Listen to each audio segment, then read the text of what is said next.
Good morning, beautiful souls. I'm going to read something to you today. A friend just sent me this, and it's rather important. It's an article that appeared in Technocracy News and Trends on the 29th of July, so just the other day.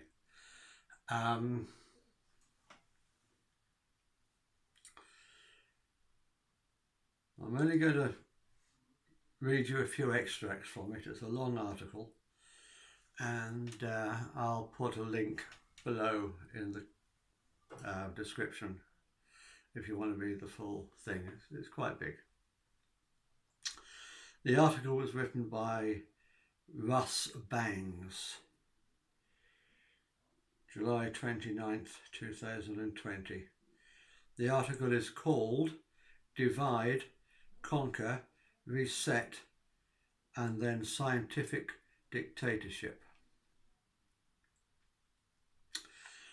You're going to start by reading the editor's notes. The end game of technocracy as an economic system is total control using its science of social engineering. Before that can happen, the current economic system must be destroyed and the people prepared for total submission to the coming scientific dictatorship, where the whole world is run by an algorithm rather than elected representatives. Is that the future you want? It's not the future I want.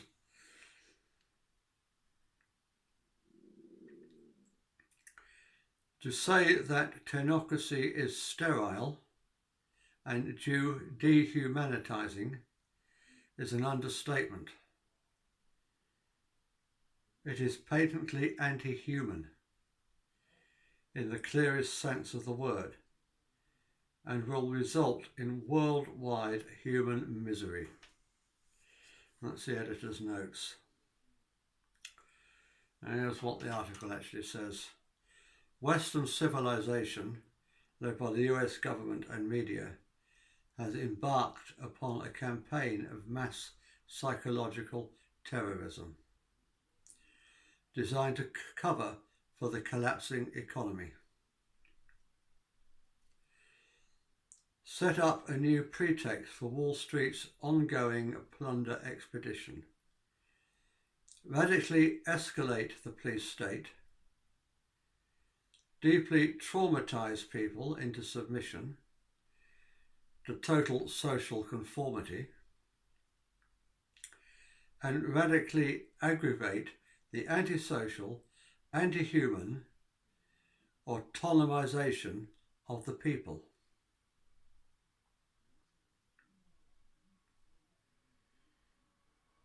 The pretext for this abomination is an epidemic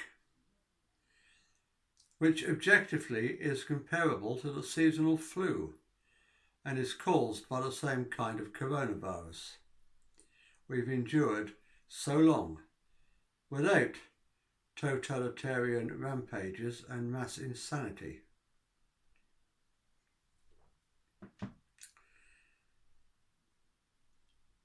The global evidence is converging on these facts.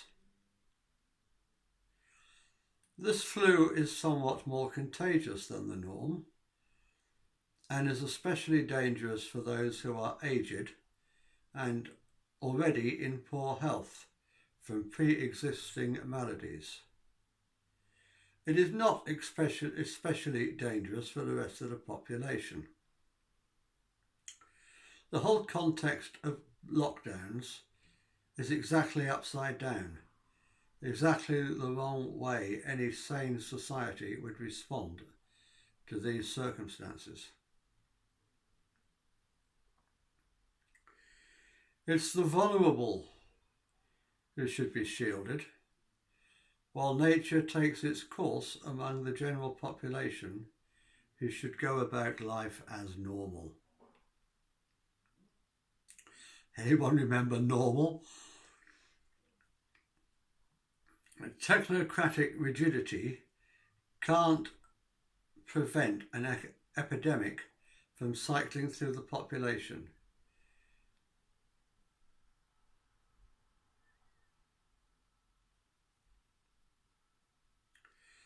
It's best to let herd immunity develop as fast as it naturally will.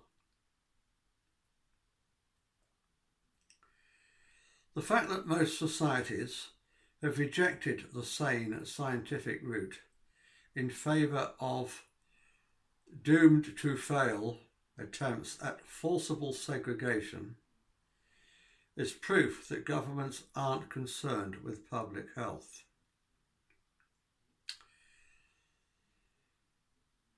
As if we didn't know that already, he says. From 1,000 policies of poisoning the environment while gutting the health system.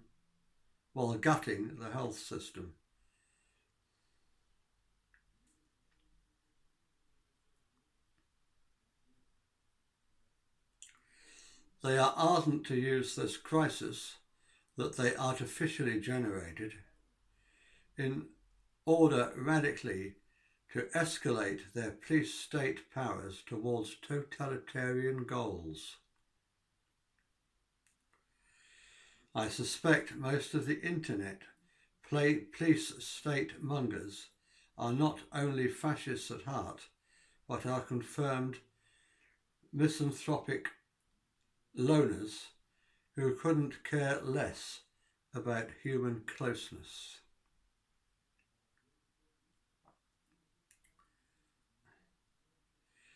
The terror campaign seeks to blast to pieces any remaining human closeness, which means any remaining humanity as such, the better to isolate individuals for subjection to total domination. The terror campaign is a virus, causing those it infects to abdicate all activism and all prospect of future activism for as long as they remain insane with the fever of this propaganda terror.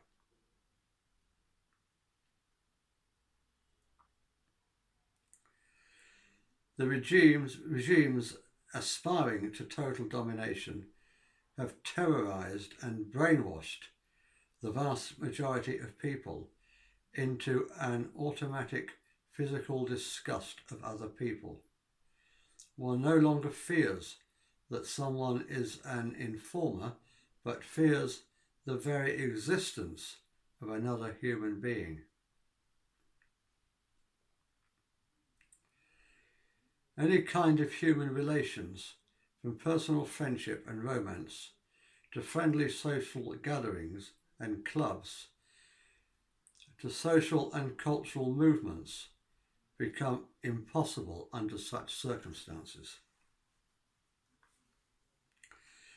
This threatens to be the end of the very concept of shared humanity, to be replaced by an anthill of slaves with no consciousness beyond fear and the most animal concerns for food and shelter.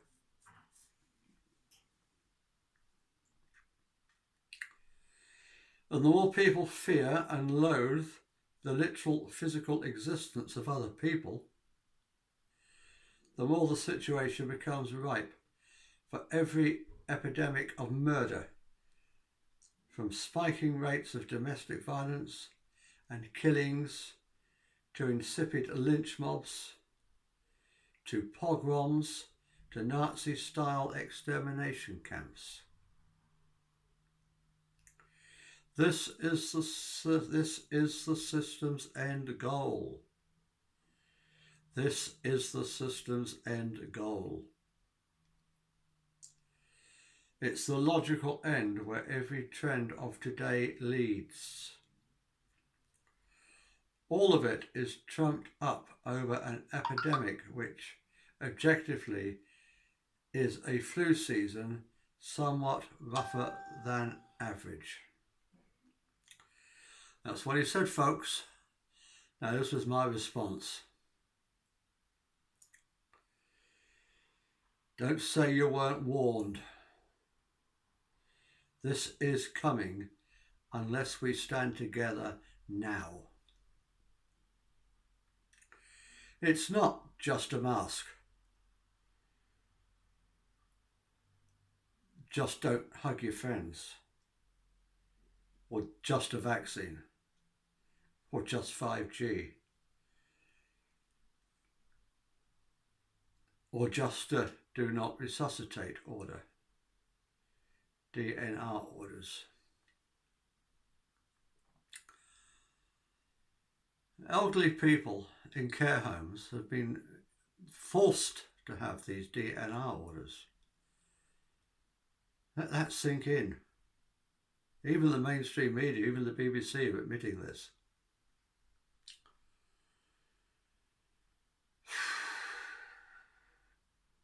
It's euthanasia.